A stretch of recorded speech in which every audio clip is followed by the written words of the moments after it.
রোদ বৃষ্টি কিংবা শীত, এভাবেই খোলা আকাশের নিচে ঝুঁকি নিয়ে চলছে কোমলমতি শিশুদের পাঠদান। কুমিল্লার মুরাদনগর উপজেলায় অবস্থিত ৫৭ নং পুষ্করিণীর পাড় সরকারি প্রাথমিক বিদ্যালয়। একসময় ভবন থাকলেও ঝুঁকিপূর্ণ হয়ে পড়ায় ৩ বছর আগে তা ভেঙে ফেলা হয়। তৈরি হয় শ্রেণীকক্ষের সংকট। বর্তমানে ঝুঁকি নিয়ে চলছে পাঠদান।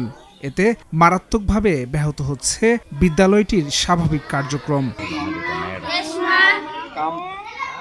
প্রতিবন্ধকতা সত্ত্বেও ধারাবাহিকভাবে ভালো ফলাফল করায় প্রতি বছর বিদ্যালয়টিতে বাড়ছে শিক্ষার্থীর সংখ্যা।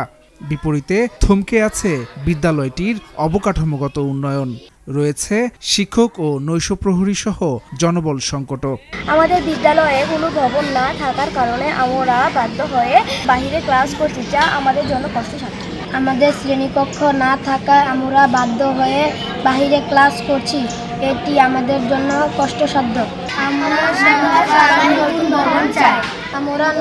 নতুন ভবন চাই। ১৯৩৩ সালে বিদ্যালয়টি প্রতিষ্ঠা করা হলেও ১৯৭৩ সালে বিদ্যালয়টি জাতীয়করণ করা হয়।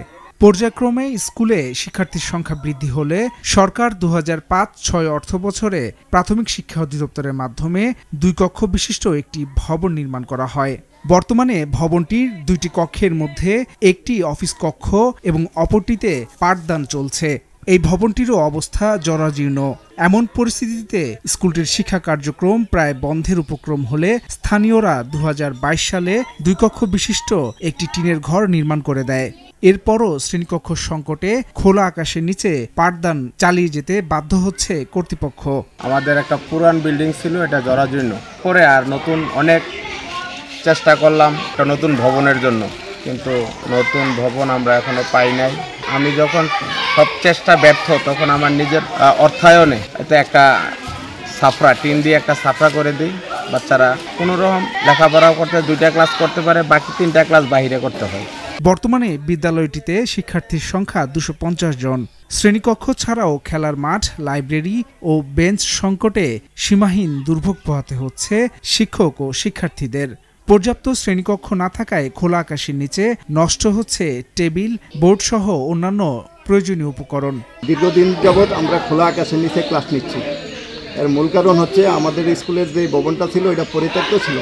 গত 3 বছর আগে বিল্ডিংটাকে নিলামে দেওয়া হয় এবং ভেঙে ফেলা হয়। এরপর থেকে আমরা ক্লাসরুমের স্বল্পতার কারণে এইভাবে ছেলেমেয়েদেরকে নিয়ে মাঠে ক্লাস নিতে হচ্ছে। এছাড়া প্রধান শিক্ষক না থাকায় ভারপ্রাপ্ত শিক্ষক দিয়ে চলছে বিদ্যালয়টি। 7টি পদের বিপরীতে শিক্ষক রয়েছেন মাত্র 5 জন।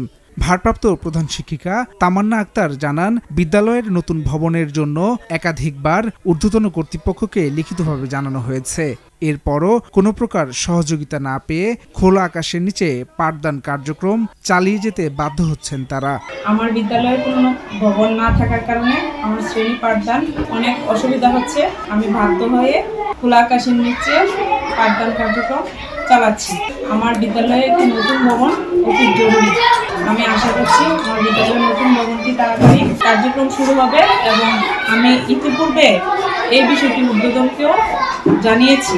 এ বিষয়ে মুরাদনগর উপজেলা শিক্ষা অফিসার আব্দুর রাজ্জাক জানান, নতুন ভবনের ব্যাপারে প্রস্তাব পাঠানো হয়েছে। শিগগিরই নতুন ভবনের বরাদ্দ পাওয়া যাবে। পাশাপাশি নিয়োগ দেয়া হবে শূন্য পদে। হাসান শাব্বির, ভোরের কাগজ।